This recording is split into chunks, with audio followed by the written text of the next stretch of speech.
is Pat Don, and this is Laura Gardino.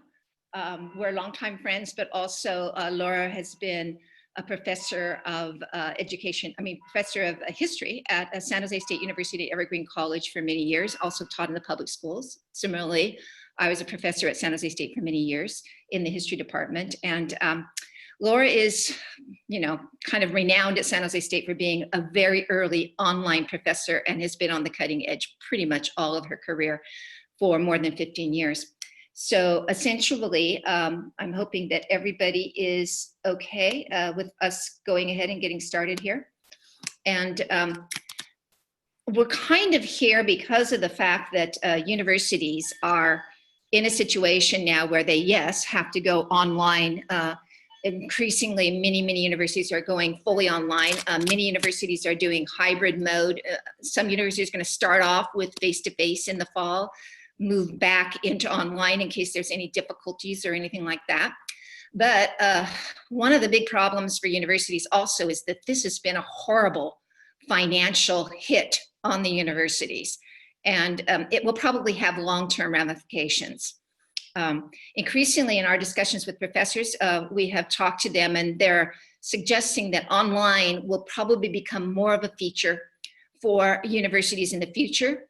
And interestingly, in addition to the usual online that is to be determined times, in other words, students come into the online class whenever they want to, and the hybrid class, which every few weeks you meet as a full class face-to-face, and then the rest of the time you're working online. It seems like there might also be a place in the universities in the future for what's called synchronous online, where students are actually scheduled to meet Monday, Wednesday at 9 o'clock, say, but they do it online instead of in the face-to-face classroom. And there's been a lot of discussion about universities possibly adding this mode into the format because the obvious reason is that Zoom and other e-conferencing technologies are allowing them to do that, to create this synchronous classroom that just operates in the virtual universe rather than in the face-to-face universe. So anyway, I wanted to speak a little bit about a very important standard called Quality Matters. Let me go ahead and see if I can share my screen. And Laura, you tell me if I'm doing this okay. Yes. Okay. So Quality Matters, let me see if I can, where am I at? Okay, Quality Matters, I'm in the share mode. Okay, and then I'm gonna go into the presentation mode. Yes.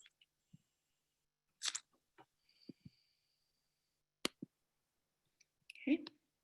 So let's go on to this. Okay, Quality Matters is one of the most important national standards for assessing education. And what Quality Matters does is it sets up 42 standards, and if you pass these standards, then your online course becomes certified. We think that in the future, online education is going to require professors to get certified. Laura, you're certified in Quality Matters, right? Many of your courses are. Yes. So anyway, there are 42 standards of Quality Matters. 8 of them are under these, they're under these 8 categories. And 4 of the categories are kind of about your syllabus, about your accessibility, etc. But 4 of them deal with the actual classroom. Okay, so the 4 that I really want to kind of focus on for the purposes of this webinar, so that you know that it's not just a matter of getting online, it's a matter of getting online with quality online instruction. The first is assessment. And as you can see, Quality Matters requires that the assessment be multiple assessments, not just maybe one midterm. The reason why is the students need to be getting plenty of feedback on how they're doing because they're in an online environment. And this assessment should be varied. It shouldn't be just one kind of test like a multiple choice test. It should be various kinds of assessments. The second thing is the instructional materials. Online classroom, according to Quality Matters, really requires disciplinary raw data. So for example, if you're a historian, it's primary sources. If you're a political scientist, it's data. If you're a psychologist, it's experiments. So you're supposed to be taking the students into a real active learning, disciplinary based mode. And there's a lot of, and you should be providing a lot of variety to that. So those are two things that whether you're in asynchronous mode or you're in synchronous mode, those are two things that in Quality Matters you'll be judged by, okay, as to whether or not your assessment is of this varied sort, whether the instructional materials are really taking the students into the depth of the instruction. Now, I'm going to jump in real fast. We have a question from our webinar audience, and I want to set a little standard. We have you guys as attendees, so you can't hop on with your voice, but if you see your Q&A box on your Zoom platform, you'll be able to ask us questions. And one question that just came in was, is Quality Matters university specific, or is it a national certification? And I think, Pat, I can address this. Yes. Quality Matters is an institution that many colleges follow that has set the guidelines for online instruction. So it is not university specific. You can go to Quality Matters and you will see their instructional rubrics, and they are constantly expanding on their rubrics, and they do a lot of training to make sure that your course is set up to be Quality Matters certified in not only instructional delivery, but also in setup, so that you meet the needs of all different types of learners and all different types of learning needs. Yeah, there are Quality Matters standards for high school, elementary school, but there is a specific one for high school. If you go onto the Quality Matters site, you just go and ask for those standards and look for the accessible version of it, and you'll see the entire list of standards that they have. Thanks, Laura, for jumping in there and saving my little cookies. Okay, so now there's the other thing is learning activity and learner interaction. Now this is something that is where the students are interacting with one another, and then the professor is interacting with the students. So this is something that the Quality Matters is looking for, that interaction and collaboration between students, interaction with the professor, which obviously you can do in a face-to-face classroom, especially if you're working, you have a classroom where you work small groups. But online, in an asynchronous mode, a lot of the weight of this is carried by discussion boards. Correct, Laura? Correct. Yeah, and the other thing about course technology, the use of course technology, yes, the varied course technology, the learner engagement and active learning, it kind of is also kind of based upon more of discussion boards. There's some other things, small things you can do, but basically the weight of it is on discussion boards. However, in an asynchronous classroom, this kind of interactivity and collaboration and this use of more varied course technology can be carried now by these e-conferencing sites like Zoom, like WebEx, like Meet, particularly if you use their breakout rooms. I believe all of these e-conferencing sites have breakout rooms. Particularly, well, Zoom, which we're going to show you because it's the most popular one, has its breakout rooms, and Laura's going to show you how to do this. So the reality is that if you're in an asynchronous mode, you can do a lot of Quality Matters standards with assessment, instructional materials, and then be creative with your discussion boards. But really hit on all four of these cylinders, you kind of want to move in the direction of synchronous. And as I explain to teachers all the time, don't try to do everything at once. Try to add a little bit all the time as you're going along. You might start off with asynchronous node and once in a while do a Zoom room or a Zoom technology, but don't try to kill yourself by having everything done on August 23rd or whatever it is your classes meet. The important thing about Quality Matters, if you look at these four standards, you can see they really apply to all teaching. I mean, this is quality teaching, period. This is the way, if it was in a face-to-face classroom or whatever, this is what it would probably have these features to it. The thing with online or face-to-face is you have two tremendous advantages, which is number one, you can control the classroom. Students don't just walk out of your classroom. There's a social stigma attached to walking out and they need to stay there. Then the second thing is you can project your personality into the classroom at all times so that you have this tremendous advantage. When you're in online, it's much more difficult to control the social space and to project your personality, even in a synchronous mode. So you have to really up the quality of your curriculum, and essentially make sure that the quality of your curriculum is even higher in online, although I think that you should do it remote, okay? So let's see, Laura, I'm going to go over to... We have a couple of questions while you're Go ahead. jumping over to the live site. So we have a couple of questions about where Quality Matters is based out of and if it's public or private. So what we're not going to dive too much more into Quality Matters. So what I'd like to do with that is when we send you a wrap up with information from this webinar, we'll include the information to the Quality Matters site. It's going to become, in our prediction, a baseline at most universities if it's not already for good online teaching. So we'll give you the links to investigate that further or see if it comes up in discussions at your college. Julie also has a questions about discussion boards not being constructive or relevant in some science courses. And we can totally, we've had a little bit of discussion overload in the last 10 years of online teaching, and discussion boards have become a little bit mundane. So we are going to show you some other ways to create group work today with a psychology activity. Okay, Laura, I'm going to go ahead and ask you to share. Okay, I'm going to stop the sharing. Okay. I want you to share the Globalized site and then kind of just, you know, show what you're doing there. Okay. Give me 1 second to pull it up. I did not have that open. My apologies.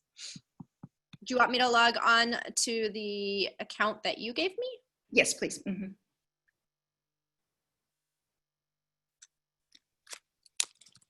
And then,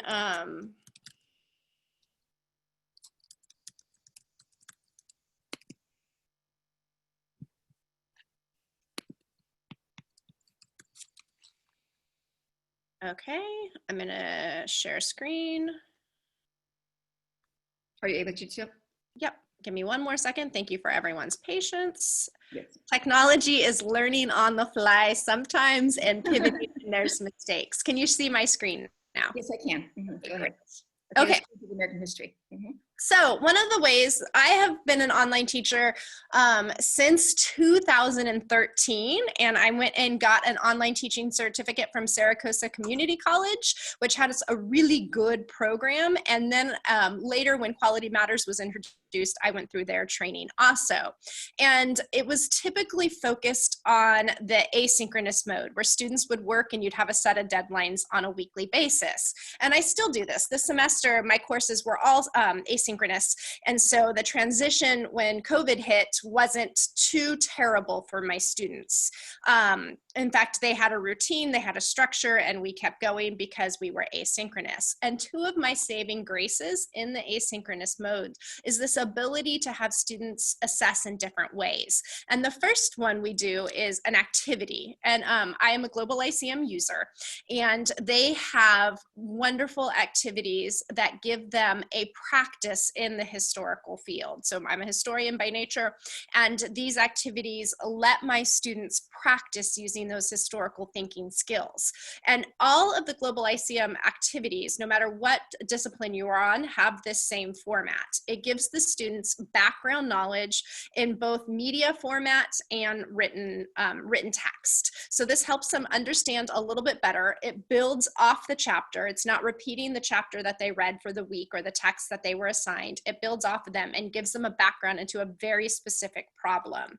And then the other thing it does, especially for all my varied learners, from my lowest to my top learners, is that it breaks down and chunks the activities. So here you see a series of documents where they will, were from an actual period where we're looking at this question of slave and slave owners, and the idea of justice. It gives them a little bit of documents from the slave petitions, and then documents from the slave owners' petitions to the government. So the students are able to dissect this and think about it. Then they go to analyze the evidence. And so I've given them a very specific question, or Globalization's given them a very specific question that is tied, that is answerable by the sources. And this is what I love about this, is because most source readers that I've used in the past don't have a very specific question that's answered by the evidence. They have a broad overarching question, which is great, but the students really struggle with that, especially if it's their first time at primary source analysis. So we have a very specific question, and then we help them use evidence with a graphic organizer to break this down. And this is the key part for them, because once they can break it down and understand the concepts and the evidence that matches, then they're able to richly participate in either the discussion thread or the analyze the evidence, which I have them turn in, and this is what I grade. So this is one of the factors in Globalization that is really useful in the asynchronous environment. And then I set up a discussion board for them to go into, and they respond to these questions using the evidence, and the discussion suddenly becomes richer because we've totally scaffolded the process for them. My reviews just came in for my course, and one of the things is they really loved looking at primary sources. They thought it was going to be hard, or they thought it was going to be fluff assignment, and by the end they really appreciated and could name the historical skills that were needed to break down and analyze these as a historian would. So these are a great way to build interactivity, skills-based learning, and confidence and structure in my online class. Laura, if I could just interject, I want you to show also on the assessment settings for that discussion board, what is your typical assessment setting that kind of works for you all these years, okay? So what works for me is consistency. In the online environment, you have to be extremely consistent. So every week I make my assignments due on Sunday night at 11:55 p.m. I put all of my assignments in one weekly unit of learning, and they have the similar assignment almost throughout the semester. And so it's very consistent. They know exactly what they need to do, and there's a structure there. And I explain why I've chose this structure and how it helps them build their historical skills. So I always set the due date for Sunday night. I give them till the end of the week to finish it. The discussion threads are generally worth 10 points, or however you break it down in your course. I'd like to click on threaded replies for my discussion so that the students can respond. I can see who's responding to which thread.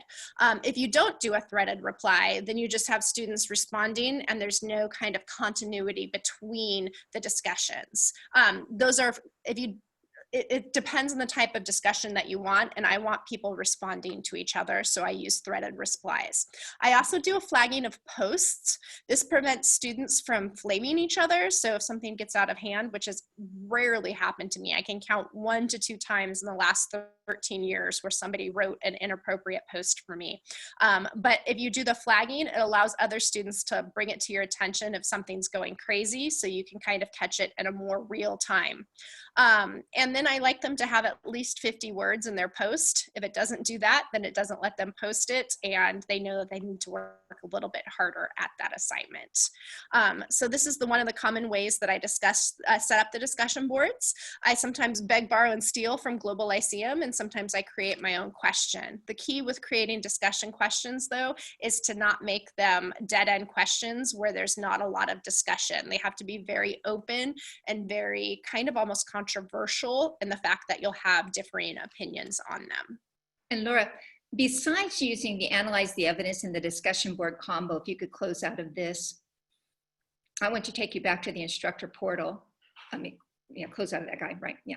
In the Instructor Portal, I think over there, I have some activities and resources within Globalized SAM. You can go and you can create your own analyze the evidence. You can create your own assessment. You can create your own poll, your own upload, your thread. We'll go ahead and close this. So for example, I think I've created in tests, Laura, down below, I think I've created, for example, an alternative assignment there that a person could do. You could create these yourself. In other words, you can use our analyze the evidence, or you could go ahead and create your own short answer question, So we don't limit professors. The whole point of Globalization is to make it real open-ended, and you might have a really good idea using one of our activities and then come up with your own question. And you can go ahead and close this, Laura. And the thing is, we have 120 of these in American history. We have 105 in world history. We have 70 in Western Civ, we have 60 in American government, we have 42 psych labs that have that similar quality of the backgrounding and everything that is going on. We have a question, Laura, from a viewer who was asking, can I load these into Blackboard? Which of course I think we kind of maybe we need to sort of explain that Blackboard doesn't carry content. It is a portal into which publishers can interact. So Laura, just explain just a second about interaction with you use Canvas mostly, but I think you've used Blackboard before, right? Either one of them, you do the same thing, right? Yeah, an LMS is an LMS. So I've used Blackboard, I've used Moodle, and now I'm primarily California's on Canvas. So I use Canvas, and I simply link Globalization to Canvas and have the students enter in through Canvas and go to Globalization. I like keeping my stuff in one place, and I like keeping it in Globalization because I bounce from university to university, or if my university has changed learning management systems in the last 5 years, I think we've changed 3 times.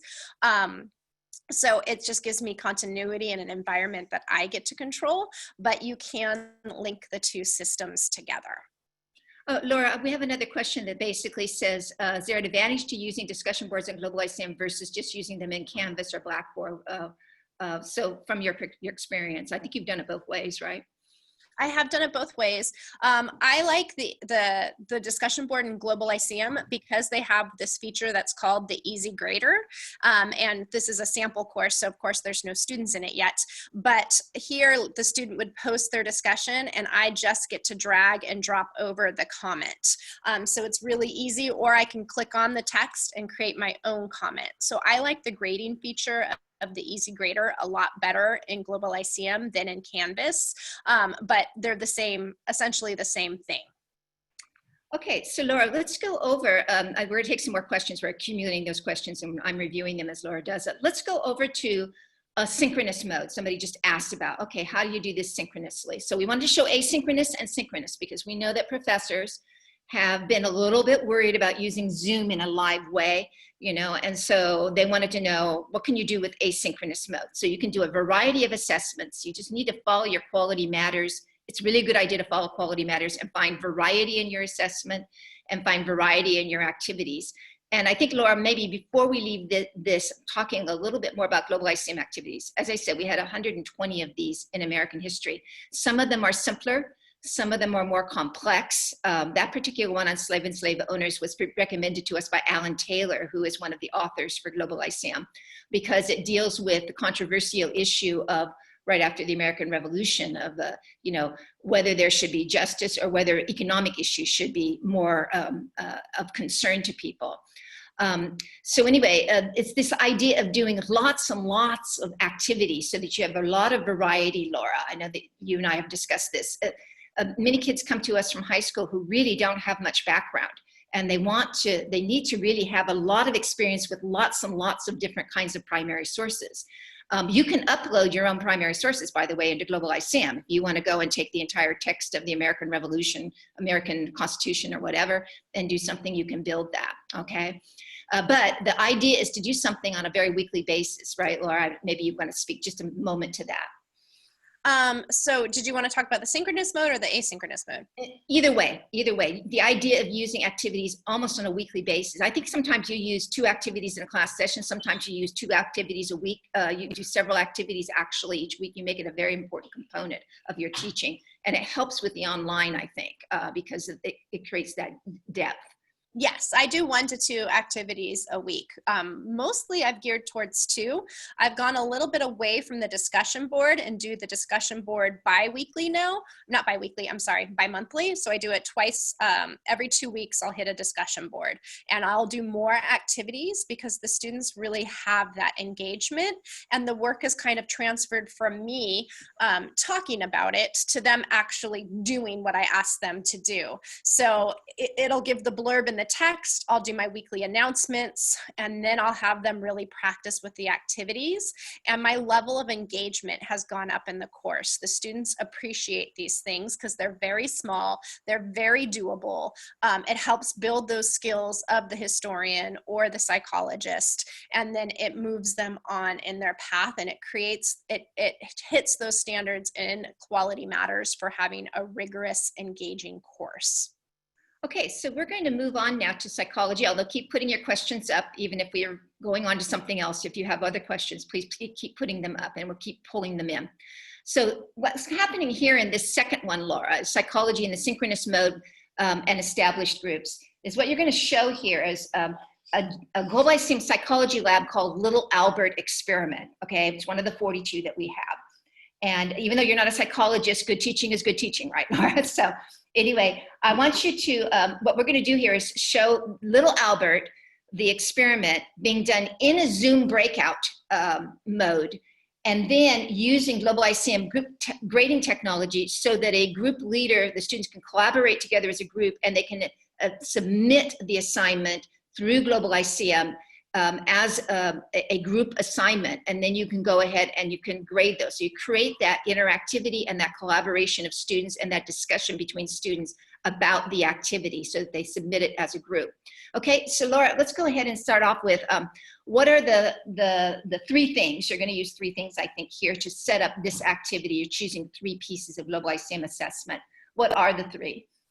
So in the asynchronous environment, what I would do is I would have the students come to class beforehand, having completed a quiz on the reading. So they have the background knowledge of what they need to do. So I would give them an activity quiz beforehand. So they would have looked at the primary sources that I've given them, or the the psychological experiment. They would have done some background reading, and then they would have taken a very quick 5 to 10 question. I err on the side of 5 with it because I just want them to make sure that they've read it, keep them honest, have them do that before they come in to that synchronous session. And then yes, they can use the Globalized CM activity quiz over there in the platform library, or you can create your own multiple choice true false. You can do it either way through the activities and resources, either way. Okay, go ahead. So once they've taken the quiz, then they'll come to the class session. I make the due date of the quiz before the synchronous session, and then I'll have them jump onto a Zoom call. And in the Zoom call, I'll structure it so that they are in small groups and in small breakout groups, and then we'll dive into the activity together. And I'm going to show you how to do that in a second, because this has been the hottest demand from our instructors, like how the heck do we build engagement in the synchronous mode? So we'll kind of walk you through a format that you can use and give you some tools from Globalization, or you can figure out how to incorporate your own tools. And then, so I have them do the activity quiz beforehand. Then I will take those that psychological experiment and we'll do it in the Zoom session, in the live synchronous session. And then after the Zoom, at the end of my synchronous session, so at the end of the session, after they've been in their small groups, they've discussed, they've played with the psychological experiment, then I'll do a live poll at the end to kind of wrap things together and bring everybody back into where they're looking at me and more of a traditional instructor talking to students, wrapping up the discussion that they just had in their small groups. So that's kind of how I tackle that, Pat. Okay, so Laura, just before we go into the actual sharing of those pieces, okay, what you do, I think that you need to kind of explain, all active learning professors need to understand how to use groups, okay? It's not like as easy as you think it is. So I wanted you to recommend the setup and management of groups generally, whether you're going to use them in a small classroom, small groups in a classroom, or whether you use them online. Either way, what would you essentially do? But make sure that the students are staying on cue with this synchronous session in Zoom, okay? This is where I thank my high school teaching background for coming in handy, because my first couple of years in the college classroom, when I was doing my night classes and had a lot of group work, I can say that it was an abysmal failure. And so slowly over time, I've read some readings on how to structure proper group works. I've talked to other instructors who have done it great. And what I have found is that you want to create little cohorts of students about the 3rd or 4th week of the semester. You don't want to go into it too fast, because you have that drop period, especially when I teach at the community college. There's a large drop rate in the beginning of class. And you don't want to structure your groups like right on day 1 or week 2, because there's a natural attrition. And it even happens at the CSU, people instructor hop and things like that. So I wait till around week 3 or 4, and then I'll put them into groups of 4 or 5. And that's the group they stick with for the most of the semester. It'll be random selection, depending on the class and the content and the level of, if it's an undergrad or upper grad or graduate course or whatever. So I'll randomly assign them into groups of 4 or 5. They stick with this group the semester. If there's any major behavior problem, not behavior, like personality conflicts, then I will switch a couple of people around, but it's not too many, and it's a pretty easy switch to switch people around a little bit. But the group works needs to be very specific. You always want to give them less time to work on the problem than you think you're going to need. So like these activity problems in Globalization, I give my students 15 minutes to like work on it. And I'm constantly checking in. If people are getting done, then I'm going to say, okay, you guys have 2 minutes to finish up. So it really helps keep the groups honed in on the activity. We always think we want to give them more time, but we really don't. We want to keep them focused and working. Otherwise they start texting or talking about the latest Netflix binge that they're on. So small groups, consistent the whole year, less time than you think that they need to work on it. And the other thing too is you need to promote a group leader. So every time you have a group, you need to say, okay, Johnny, you're the group leader today. And then next week it'll be Sally. So you want to constantly switch so everyone's having a chance to fully participate in the group, turn in it, and making sure that everyone's pulling their part.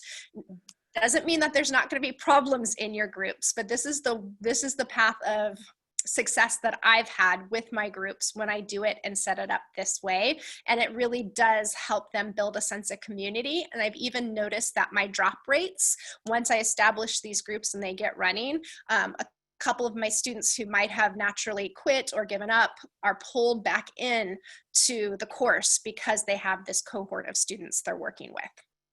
Okay, Laura, I think we're going to have you go ahead and share the next slide. Can you go ahead and share that since you're in the share mode right now? It's easier than me jumping back in. Can you go ahead and share yeah, let's go up to, I think it's slide 3. Okay, so I'm going to present right now. I'm going to move your lovely face to the corner. Yeah. Okay, so here's the question that has been burning on every webinar. How the heck do I do these breakout rooms successfully in a synchronous environment? And it is a couple of steps, but once you master these steps and you're able to do it, you're going to breathe that sigh of relief like, oh, this is what I've been missing in the synchronous environment. It makes me feel less lonely when I set up these breakout rooms, and it gives me a sense of that buzz that I get with the students working together in small groups in the class. I'm still able to do it on the synchronous environment. It is different, but you are still getting those same results if you set it up successfully. So what I do is I go to Zoom. And when you are setting up your meeting in Zoom, you have the option to do breakout rooms. Now you can pre-assign it and upload a CSV. That is a little tricky because you need to make sure that all of your students are logging in with a school address, or you can create it kind of on the fly, their first class session. It takes about 10 minutes to do it. So I generally give my students like a writing assignment in that 10 minutes while I'm setting it up. And then once I have it set up, again, I keep those groups all semester, so it's painless. I can just recreate this same group every time. So I'll create a random group in Zoom by doing the Zoom breakout rooms. You'll see over here on the right of my screen, I can set up 5 groups, 6 groups, 10 groups, 15 groups. And then I add in my participants that are on that call. If someone's not on the call, I just add them on next time once I've started the groups on their group work. So again, 10 to 15 minutes of prep work in live time is what I found to be my path of ease, and I'm able to assign them into these small groups that I'll use all semester. Laura, you also do pre-assigned though also. You can I do pre-assigned too. So there's 2 options. You can upload. For me, I would definitely not want to be in the classroom, making up groups. I would start Sunday before my Monday class, and I would basically pre-assign them into Zoom, and then I'd make sure that they matched on Globalization. I would not want to do that in the classroom. That's too frightening for me. So I like to live dangerously. Pat is our planner. So Pat would have this all set up and done, and I'd be like, hey, let's try groups today and see what happens. That's the beauty of it though, is like you can totally pre-plan this, especially if you have those larger classes, or you can create it kind of on the fly. My students are used to me taking a minute or 2. I don't normally take much longer to be like, hey guys, wait a second, let me go do this real fast. And again, I'll give them a writing assignment or have them work on something in real time while I'm doing this. But there is just a second, Laura. But it's essentially, if you're going to use group grading, I think you have an advantage to do a pre-assigning, asking for pre-assign, randomly hit the random button, and Zoom goes, and you're at the beginning of the semester, you don't know the students that well. You hit the random button, Zoom goes and puts them in groups, and then maybe you can move them around and things like that, and they're in their set groups. And then you have to go over to Globalization, and you have to make sure that the group is the same. That's the key. So you want to make sure that you're moving them around so that group one looks like group one on Globalized. It doesn't take very much time, but I wouldn't want to do it in the classroom. I would much rather do it at home a couple days before. Okay. So that's another thing that you can do. And that's what I did this last term, was that I broke them out. I randomly assigned them in Zoom. And then after the meeting, I had those random assignments from Zoom, and I simply did it in Globalization, which is the next thing that I want to show you. And one other thing about that is, if you're doing what Laura recommended about setting up groups for the term, okay, you're only doing this once, you know. After that, it just, you know, Zoom goes and says, do you want the same group? Yes. Globalized says, do you want the same group? Yes. You know what I mean? It's just like, it's an automatic. It's very, very easy once you do it the first time. Go ahead. So here in Globalization, I've set up the group grading assignment for the little Albert, and you'll see that I have 5 groups. I've put students into those groups. What I love about Globalization is you'll notice that that little instructor right there, or the college graduate, that's the group leader. I can change that around so I can make it shuffled from week to week. And then I have these pre-assigned groups that I do for all of my group grading assignments. So like to make sure people are, you can drag drop these. You do drag drop in Globalization, you do drag drop in Zoom. Both of them are a drag drop technology. So it's really easy. You're just moving the little tab around. Okay. And you do it once and then you're set, which is another thing that makes me happy. I don't like to do repeated things repeated times. Then what is cool is, so I've created the breakout rooms in Zoom. I've created the group grading activity in the little Albert assignment. And this is where Globalization was a lifesaver for some of my colleagues who had to go to synchronous mode and they were not online teachers. So they were able to open up breakout rooms in Zoom and then say, okay, we have this activity, this primary source activity. I'm going to put you in a breakout room with a group of 4 to 5 people. Sally Smith is the leader. She is going to share screen in your breakout room. So in the breakout rooms, participants are able to share screen and work. Everyone's going to be assigned this little Albert experiment. You're going to look at the video. You're going to read the sources. You should have already done that before the meeting. You'll have a quick review. And then our leader, Sally, is going to share her screen in the Zoom breakout session, and she's going to type down the answers for the group. She's the scribe, and the group leader. So she's going to type everything. If you want to get credit for this activity, you must have that activity open with your group at the same time. Why I love this is because they get attendance credit. I know that if they're going to be there, they have to be online at the same time in the activity with Sally and the rest of the group. So this kind of eliminates that ghosting problem that's going to be very common in the online environment, where your student logs in, turns off her camera, and then logs out at the end of class to get the credit. This way they have to fully participate. Then they get to discuss, and I've scaffolded the discussion so they have things to discuss. You'll see here we have Benai, Iris, and Pat in a group discussing the little Albert experiment. So they go, I give them 15 minutes. If they have a question, they can raise their hand in Zoom, and I, as the instructor, can pop into that small group chat and talk to them. At the end, I give them a counter that says, okay, you have 2 minutes left. The breakout rooms will close in 2 minutes. You need to finish your assignment and finish writing what you need to do. And this has been great. The students are working together. They have a very concrete assignment to finish in that 15 minutes. I can pop in to help just as I would in my group discussions in a face-to-face class. And it's a real rich tool where the students are practicing the skills of a psychologist or the skills of a historian. And Laura, can you advance the slide so that they can see, yes, so that they can see how the students can ask for assistance from you? So there's me popping into a group. And so they raised their hand and asked for assistance as they're beginning to type their answer. And this is all in Zoom and Globalization at the same time. And then there's me giving the alarm that the breakout room will end in 51 seconds. So they need to finish and submit their answers. Once Sally submits her answers, the whole group will have turned in and completed that assignment. Another reason why I love this is at the end of it, when I have a class of 30 students and I have broken them up into 5 groups, I'm going to have a limited amount of assignments to grade. I'm going to have 5 or 6 assignments to grade instead of grading all 30 of them. So it works out quite nicely, and it's high engagement, which focuses on those quality matter standards. And it gives you those small breakout groups that you're used to in your face-to-face environment. At the end, I'll call the class back together. I'll put them in gallery mode, and I'll randomly call on some of the different groups. I'll say, group 1, tell me what you guys thought. And then I'll give an opinion poll at the end to kind of make sure people stay with me to the end, and again, build upon that engagement. Pat, Laura, I'm sorry to interrupt. We have a person who asked, how do you do that opinion poll, or where is the opinion poll you're talking about? Okay, so it's in Globalization, but you're giving it in this Zoom. So she would share her, go ahead and share screen on the poll for the activity, right there, the activity on the little about Albert. Go ahead and share a poll.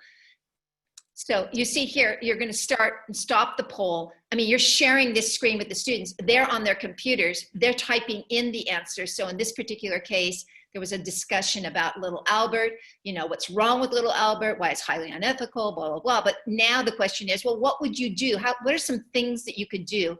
And then the various students would answer this question. Laura, you basically would be able to see all of their answers down below, and you'd be able to highlight them and discuss it, just like you do in a regular classroom. And by the way, Laura, if you wanted to do your own poll, what would you do? You just basically go over to activities and resources, right? You wouldn't have to use Globalization's poll. You can go ahead and hide this poll, for example. Oh, I'm sorry. Oh, you want to hide it? So you hide the poll, super easy to hide the poll in Globalization.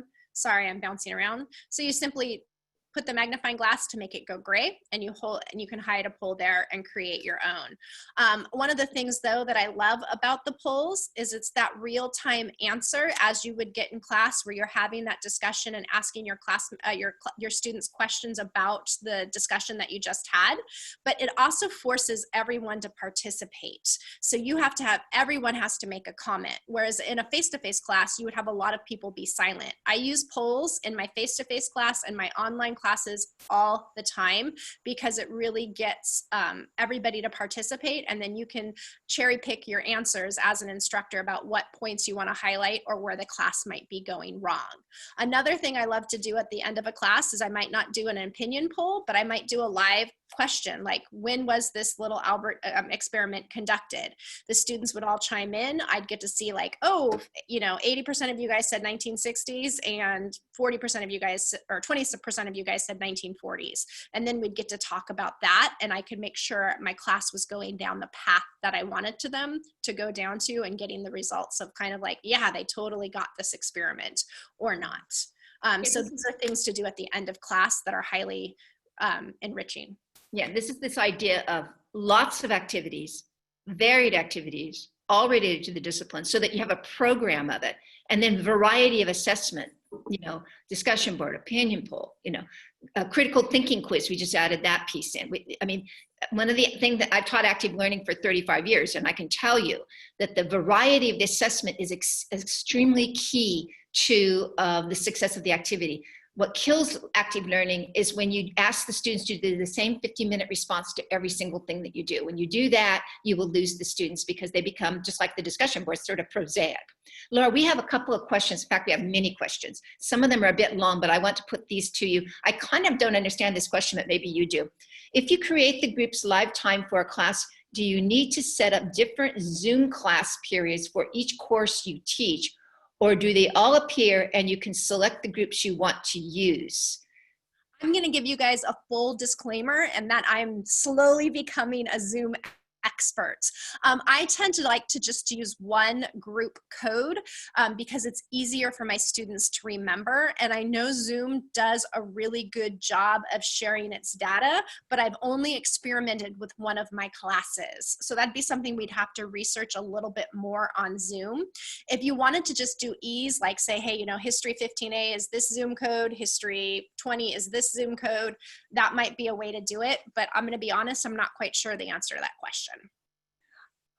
Okay, so here's another one. For scheduling synchronous Zoom meetings for class, do you have them register for the time at the beginning of the semester, poll the class once it starts to find what works best? Do you get any pushback from students who are full-time jobs? This is a long question. I work at a CC and have a lot of students with very busy outside lives who really like the synchronous format. I'm starting to experiment with optional synchronous sessions, but would love to hear more about how others have dealt with this issue. I think that, you know, we were talking about scheduling. You know, scheduling is up to the university. If they do TBD, that means that a kid, once they do TBD, a kid can go to the class anytime, and it's harder to do synchronous. You'd have to register them, right? Or have to. No, I've thought about this because I've traditionally done synchronous at my community college for the last 10 years, and I've never done live sessions. It was just with San Jose State this year that I started to do that. And I would make it optional, but I would schedule, like I would pull my, this is what I plan to do for the fall. So I'm so glad you asked this question. So for the fall, what I'm going to do is my class is completely synchronous. So I can't hold it against them if they can't, asynchronous. I can't hold it against them if they can't make a scheduled time meeting. So what I'm going to do in the beginning of the semester is I'm going to pull them and I'm going to say, hey, I'm going to hold a couple of meetings at varied times. Which time works best for you? I take the 3 top times. I then immediately start blasting it in my announcements. I update my syllabus that, hey, there's these 3 optional sessions. I might give extra credit or I might tie it to the paper that we're writing for help.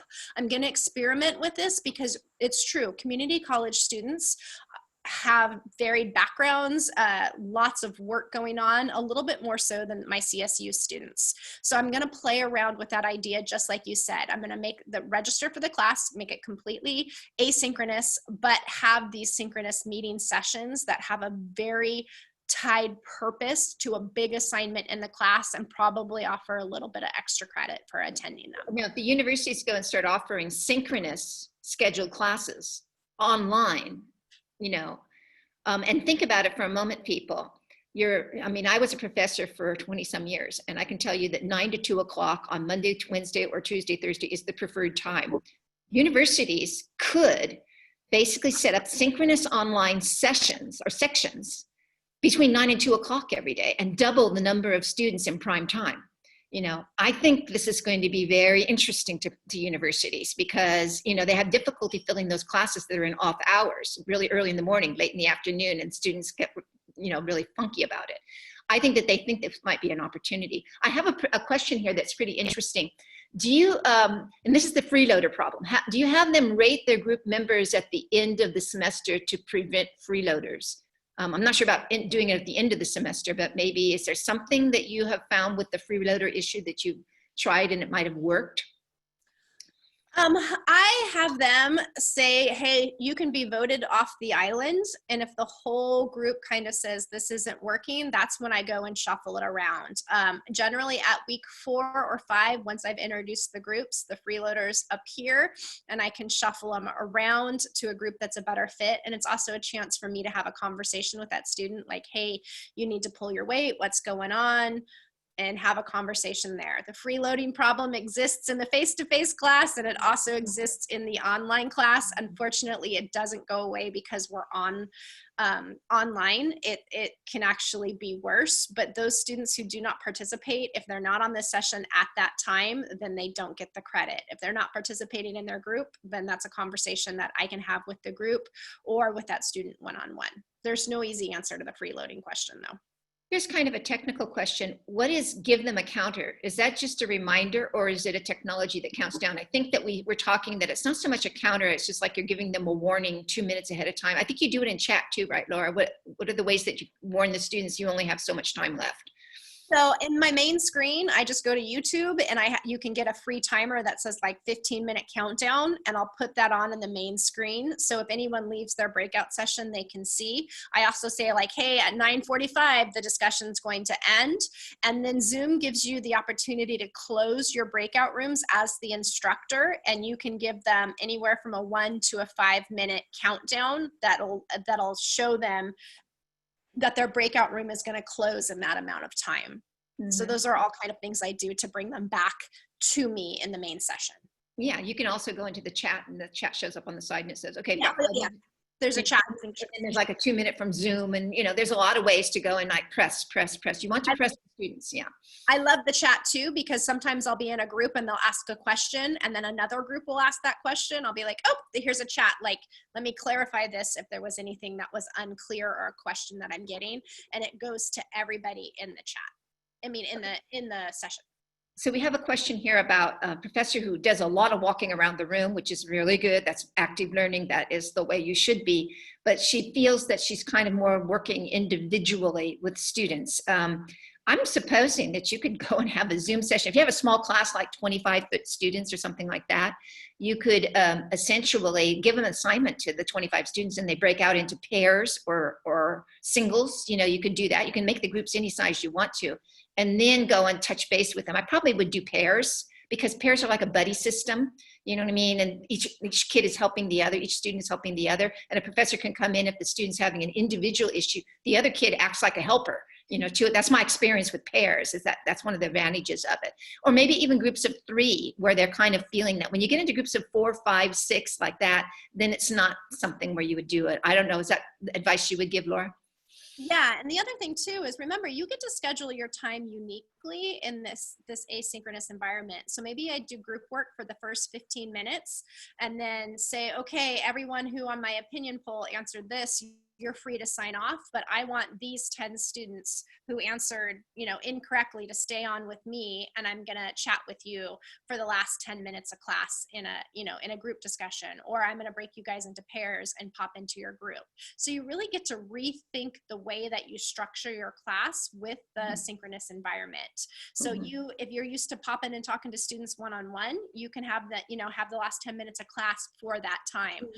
Or you can schedule a virtual office hours and assign students, hey, you need to come and see me in virtual office hours. So you really get to kind of think creatively and outside the box about how you work with these students. And I'm going to imagine the universities, if they go to a synchronous scheduling session, they're going to require that students be available to do these kinds of things with you, so that you can really work it. You know what I mean? I think we're going to have virtual office hours, and I think we're kind of guessing what the universities are doing, and it's going to be a whole brave new world come fall.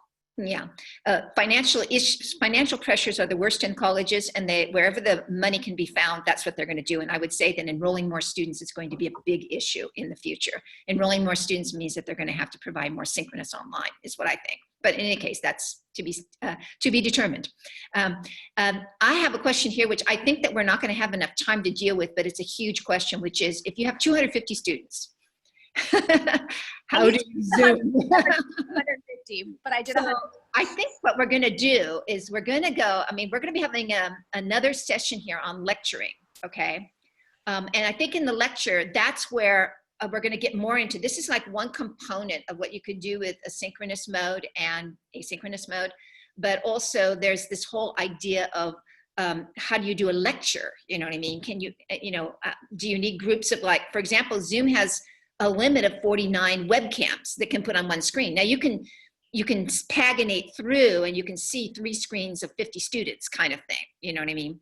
But you might want to consider breaking up your groups. I don't know, but in active learning, it seems to me that you would want to break them up. Although I saw a professor years ago who had like a 200 student section, and she did active learning with groups. She just had groups of 8. She had big groups, okay? So, I think probably all of those things are possible. We're heading on, Laura, I can't even imagine, we're at almost the hour, which is a little bit longer because we took the questions sort of during the session, and there are more questions here. And I think, Laura, we're gonna go ahead and try to answer some of these. But essentially, all of the professors who are adopting Globalized, we're gonna work with all those professors. I have a question here from a professor saying, gee, feels like a lot for September. And the point is, you don't have to do it all in September. You can basically choose to do Zoom rooms maybe 5 times during the semester, okay? You don't have to do it every week if you don't feel like you're there. You can do a lot of asynchronous teaching between the synchronous modes, so that you're basically saying to your administration and you're saying your students, we need to go here, but I can't jump into this every single week. Let's do 5 sessions. Every 3 weeks, I will do a session, you know? And if we get better at it, I might put more stuff on near the end of the semester, you know? If you're in a college that's doing, Laura, I don't know whether San Jose State has discussed it. Some talk to many colleges now who are going to do an 8-week fall. They're going to cut it down by half and do like those late start classes that have 8 weeks in them. They're just going to do the whole university in 8 weeks. Okay, well that's kind of interesting because, you know, maybe you would do it every other week, you know, a synchronous mode. There's a lot of things that are going to happen, and I think the synchronous mode is going to add a new dimension, but there is no way that you give up the asynchronicity. The asynchronous has to be between the synchronous, has to be really combos of those things. Laura, go ahead.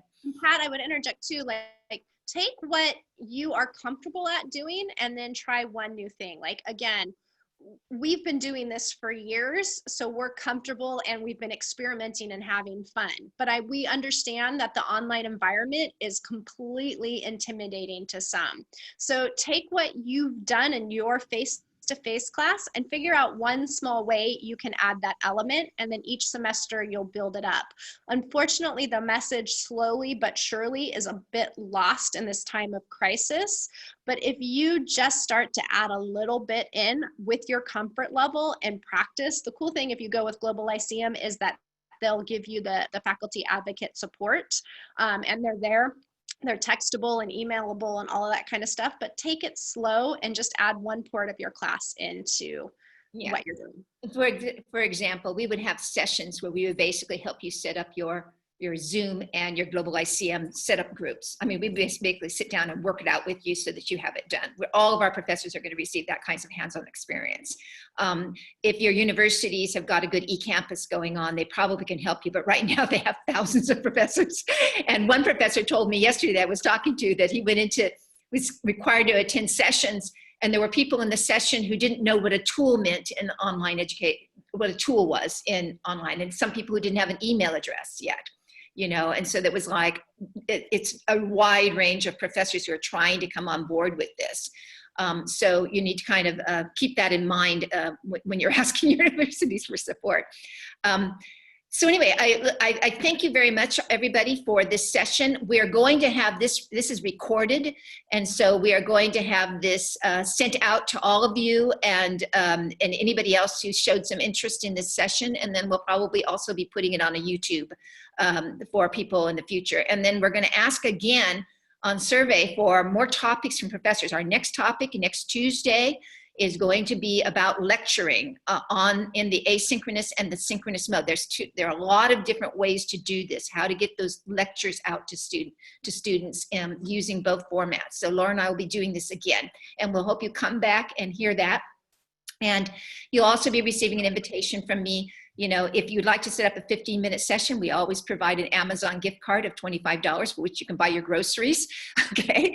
And you can essentially come on to a 15-minute session. I can show you some of these things, especially if you have questions about this. I would love to be able to show you some of the things that you can do. Okay. Don't forget to include the Quality Matters link in that too. Oh yes, and we will conclude the Quality Matters link for you in our follow-up. Okay, so thank you so much. We really appreciate all of your attendance. Laura and I say, be safe. Thank you, everyone.